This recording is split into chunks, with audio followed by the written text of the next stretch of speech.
Naglatag na mga hakbang ang Agriculture Department para labanan ang masamang epekto ng El Nino at masigurang sapat na supply ng pagkain sa bansa sa mga susunod na buwan. Yan ang ulat ni Clazel Pardilla.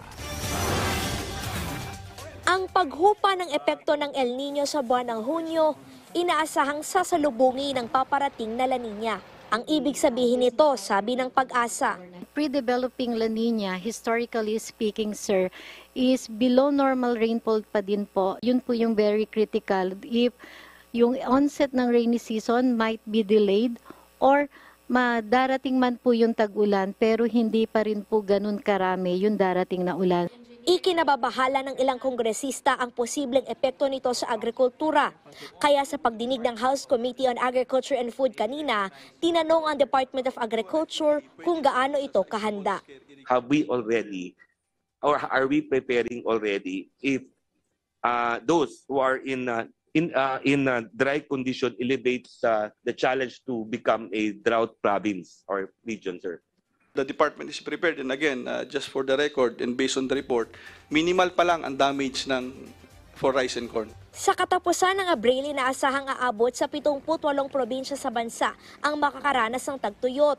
Pero nakapaglatag na ang Agriculture Department ng mga hakbang pangontra sa masamang epekto ng El Nino. Kabilang ang pagpapatubig sa higit 1 milyong ektaryang sakahan ng National Irrigation Administration. Pagsasagawa ng cloud seeding operation na posibleng magpaulan sa mga lugar na nakakaranas ng tagtuyot. Ginawa na ito sa Cagayan Valley Region at ikakasari sa Central Visayas sa darating na Marso. Nakahanda na rin ang 1.8 billion pesos na crop insurance fund kung saan babayaran ng 10,000 pesos ang bawat ektaryang sakahan o palaisdaan na masisira ng El Nino. Bukod pa rito ang alok na tig 25,000 pesos na pautang sa ilalim ng Survival and Recovery Assistance Program. Namamahagi rin ng libreng drought-resistant na binhi, farm input, hayop at kabuhayan ang DA. Nagsasagawa rin ng alternate wetting and drying o paggamit ng mas kaunting patubig sa mga sakahang may irigasyon. Quick turnaround o mabilis sa pagtatanim sa oras sa matapos ang anihan. At paggamit ng radar, satellite at optical shots para mamonitor ang mga sakahan. Kaya kung magkakaproblema ba sa supply ng pagkain, ayon sa DA. In terms of the ongoing forecast, we have an ample supply of food, agricultural products.